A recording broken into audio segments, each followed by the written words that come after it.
महाराज युधिष्ठिर ने पूछा, हे भगवान, बताइए कि पौष शुक्ल एकादशी का क्या नाम है, उसकी विधि क्या है और उसमें कौन से देवता का पूजन किया जाता है। भक्तवत्सल भगवान श्री कृष्ण बोले, हे राजन, इस एकादशी का नाम पुत्रदा एकादशी है। इसमें भी नारायण की पूजा की जाती है। इस चर और अचर संसार में पुत्रदा एकादशी के व्रत के समान कोई दूसरा व्रत नहीं है। इसके पुण्य से मनुष्य तपस्वी, विद्वान और लक्ष्मीवान होता है। इसकी मैं एक कथा कहता हूँ, सो तुम ध्यानपूर्वक सुनो। भद्रावती नामक नगरी में सुकेतुमान नाम का एक राजा राज्य करता था। उसके कोई पुत्र नहीं था। उसकी स्त्री का नाम सैव्या था।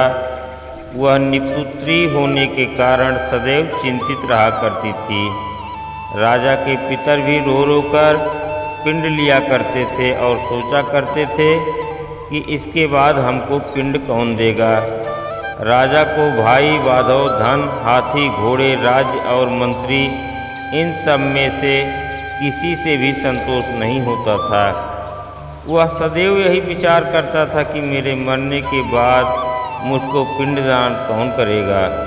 बिना पुत्र के पितरों और देवताओं का ऋण मैं कैसे चुका सकूंगा। जिस घर में पुत्र न हो उस घर में सदैव अंधेरा ही रहता है। इसलिए पुत्र उत्पत्ति के लिए प्रयत्न करना चाहिए। जिस मनुष्य ने पुत्र का मुख देखा है वह धन्य है। उसको इस लोक में यश और परलोक में शांति मिलती है, अर्थात उनके दोनों लोक सुधर जाते हैं। पूर्व जन्म के कर्म से ही इस जन्म में पुत्र, धन आदि प्राप्त होते हैं। राजा इसी प्रकार रात दिन चिंता में लगा रहता था।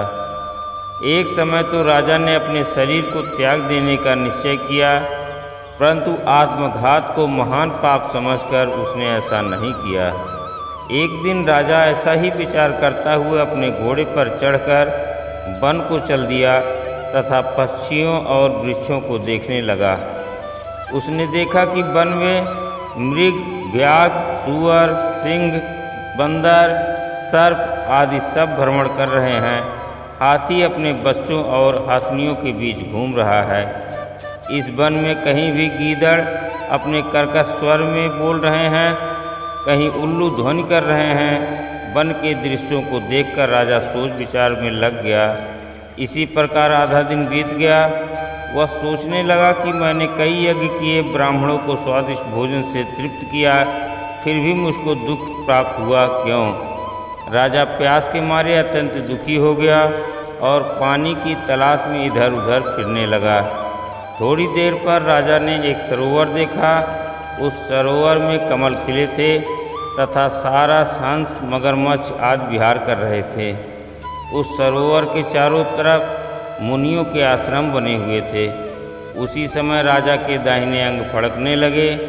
राजा शुभ शकुन समझकर घोड़े से उतरकर मुनियों को दंडवत प्रणाम करके बैठ गया।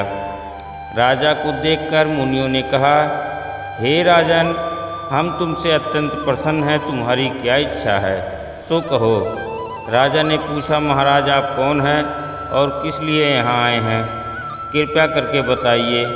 मुनि कहने लगे कि हे राजन, आज संतान देने वाली पुत्रदा एकादशी है। हम लोग विश्वदेव हैं और इस सरोवर में स्नान करने के लिए आए हैं। यह सुनकर राजा कहने लगा कि हे महाराज, मेरे भी कोई संतान नहीं है। यदि आप मुझ पर प्रसन्न हैं तो एक पुत्र का वरदान दीजिए। मुनि बोले, हे राजन, आज पुत्रदा एकादशी है। आप अवश्य इसका व्रत करें और भगवान की कृपा से अवश्य आपके घर में पुत्र होगा। मुनि के वचनों को सुनकर राजा ने उसी दिन एकादशी का व्रत किया और द्वादशी को उसका पारण किया। इसके पश्चात मुनियों को प्रणाम करके महल वापस आ गया। कुछ समय बीतने के बाद रानी ने गर्भ धारण किया और 9 महीने के पश्चात उनके एक पुत्र हुआ। वह राजकुमार अत्यंत शूरवीर, यशस्वी और प्रजापालक हुआ। श्री कृष्ण बोले, हे राजन, पुत्र की प्राप्ति के लिए जो पुत्रदा एकादशी का व्रत करता है, जो मनुष्य इस महात्म को पढ़ता है, सुनता है, उसे अंत में स्वर्ग की प्राप्ति होती है। जय जय श्री राधे कृष्ण।